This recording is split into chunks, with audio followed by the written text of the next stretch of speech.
You see, agribusiness, it has become buzzword, particularly because an alternative source of income for many people, right?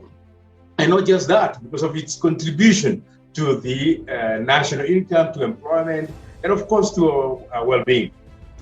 Okay, but then what is it? So that we can feel at home, all of us.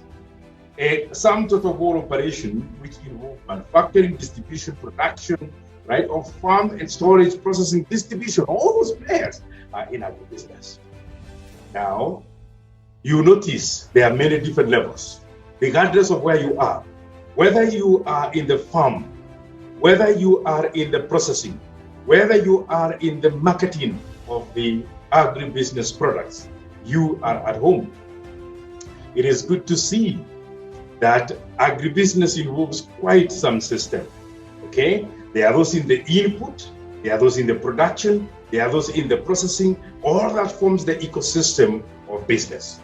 But then for this business to be successful, there are certain areas that ought to be paid attention to, both by the farmer or the player in that business, or the organization they are in, or even governments. There has to be clarity of objectives. Am I doing farming as a hobby, or is it as a business? If it is as a business, what objectives do I need or do I want to achieve? That's why there has to be planning. Many of us enter into agribusiness, sometimes by accident, sometimes because of looking for alternative things to do. But one of the things that is critical is setting up plans. There has to be sound organization, management. But you do this best if you have done some market research. Where are the inputs? Where are the markets? Who else is doing it? Of course, there has to be financing, particularly because agribusiness involves a process, what you can say a long gestation, okay? From initiation to the time the money comes back. So there has to be some working capital management and some kind of long-term capital management. What about a plan for processing?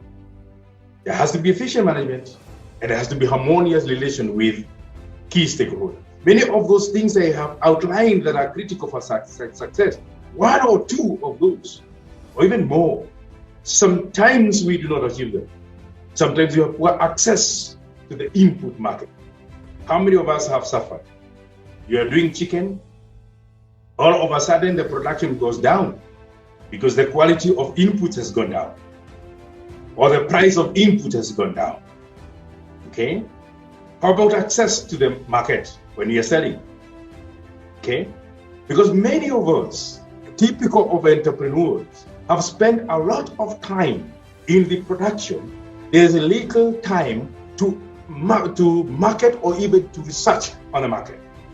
Sometimes use of poor technology, okay? I think if you visit a number of places here and there, you'll notice that there are different technologies people would use, and perhaps you also notice that some technology are better than others. Some are more productive, okay? Some are more cost efficient. There's sometimes low access to information, okay? Information about the markets I've talked about, for input, for output, for technology, okay? Even for management, okay? Many times there is problems of management, poor management style. Many times I hear problems like cash flow issues. Good number of farmers, typical of SMEs. I do a lot of work, I make a lot of money, I don't know where it goes. Management style. And not just management of the business, management of the production itself. So which is the right kind of breed for me to use? For my farm, cows, goats, or chicken, which is the right kind of breed? Which is the right kind of breed for my weather, for my climate, for the region I am in? Which one is the right one? Okay, because you may see one varies from the other. What is the right kind of management system to use? Right? And finally, there is low value addition. Many times we are adding up producing things at raw level. It's just like the typical problem in Africa, extraction. becomes the main business. But processing and value addition are low. Now, part of the reason why all this happen, my good friends, is because we are doing everything on our own. You are doing it as an individual. It is very difficult for you as an individual to do sufficient review of the market. Aggregator business model. What exactly is it? You see, the term aggregation is used to describe coming together, in this case, for instance, of farmers, in order to strengthen their likelihood to achieve their goals for sustainability. Strengthen their likelihood to achieve goals for sustainability. If I go back to the problems that I mentioned about, perhaps many of you would confess how many agribusiness people, farmers they have seen abandon the business at some point, give up, sustainability died. And if you ask, it's one reason or the other. If you go to the market to buy alone, you're at the mercy of the sellers. If you go to the same market, 10 of you, you overpower the sellers and you can negotiate better price. That's one of the things. If you buy them from afar together, you can carry them in one transport system. And that way you have a lower cost of transport per piece. But if you went alone, you capture, or rather you have to meet the cost on your own. Okay? When you go as a group to sell, you have better bargaining power. You can determine the price. You can influence the price. But when you get to go alone, you are at the mercy of the brutal market. Now, it's good to see some benefit of the beauty of the aggregator business model. What are the features? Formed by a group of producers, okay, for either farm or non-farm activities. So it is owned by you. It is not put on you. You work to organize it, okay? There are some people who use informal kind of association, but I would strongly recommend that you have a registered system with a legal entity, okay? Whether it is registered cooperative or registered association. Now, the producers are members or owners of the organization. Perhaps you may go a little bit deep in the issues here about membership, ownership, customer kind of relation. Okay? Works best with the primary products. Please notice there can be many of them. Cooperatives, farmers cooperatives, or farmers association, all this. Okay? Perhaps traditional cooperatives have had their own share of experience.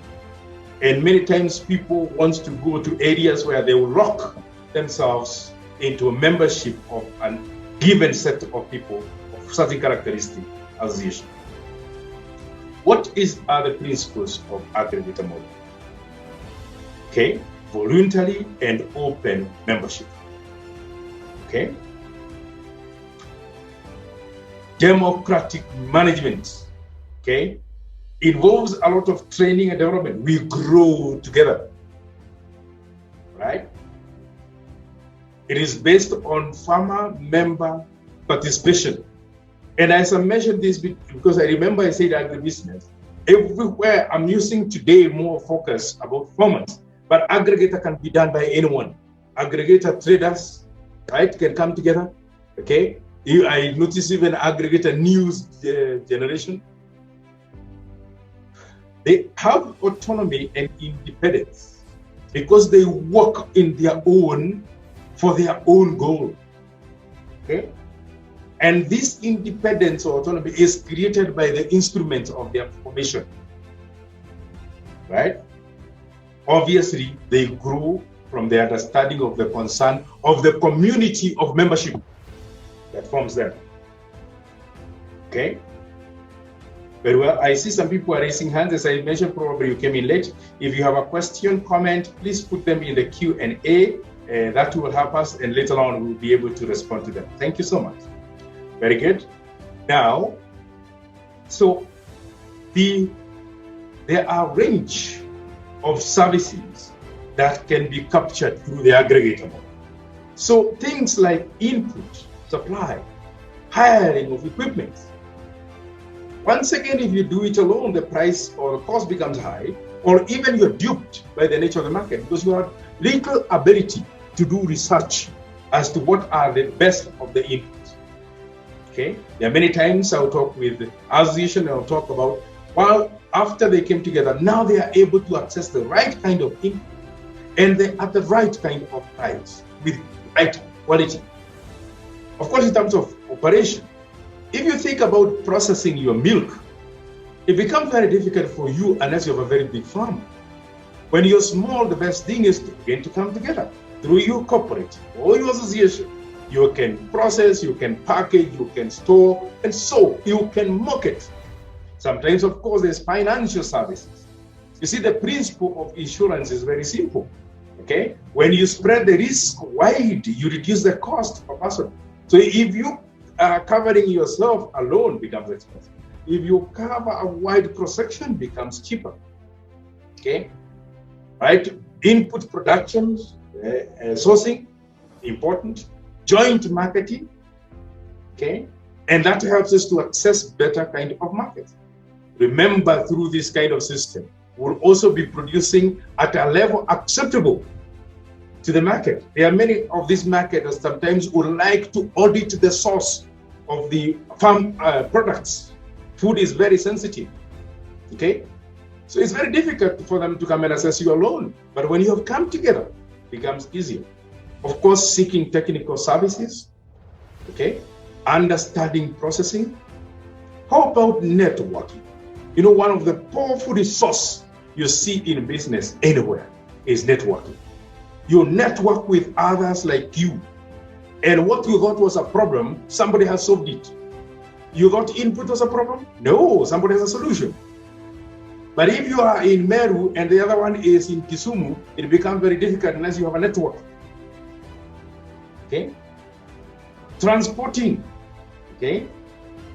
Many times you see the transporter, sometimes we a lot of respect for the transport business, will take advantage of you. Or better still, they don't know how to deal with you when you're dealing with small things other than charge you the price that's appropriate. So the same truck carrying half load, charge the same price as if it carried food. It would be better if you came up together and put transport. That way, you pay a lower price. It is good to see that there are certain principles that are very, very important in making aggregator success or are inherent in the aggregator. Voting by member uses on democratic proportional basis, which means, therefore, we are saying that one member, one vote, or perhaps dependent on the level of production, which means you have principles of democracy. Okay? But more important, what does it mean? You are in control as the user. You are in control as the members. Equity, it's an investment. It is an investment. You put your money in it. So this is the user ownership principle. Okay? Which means you get benefits from the organization when you also own the organization. By the way, you should see these kind of cooperatives in many countries have built development. Denmark, by the way, you may notice even in China, a good amount of the things you get here come from an aggregator production system, not necessarily the government production system. And then, of course, net income distributed to members, okay, on a kind of a cost basis, which means the profit we get because I bought the things or I sold the things or whatever, we share them. So that is the user benefits principle. So you are in control, you are in ownership, and you get benefits. These are the principles.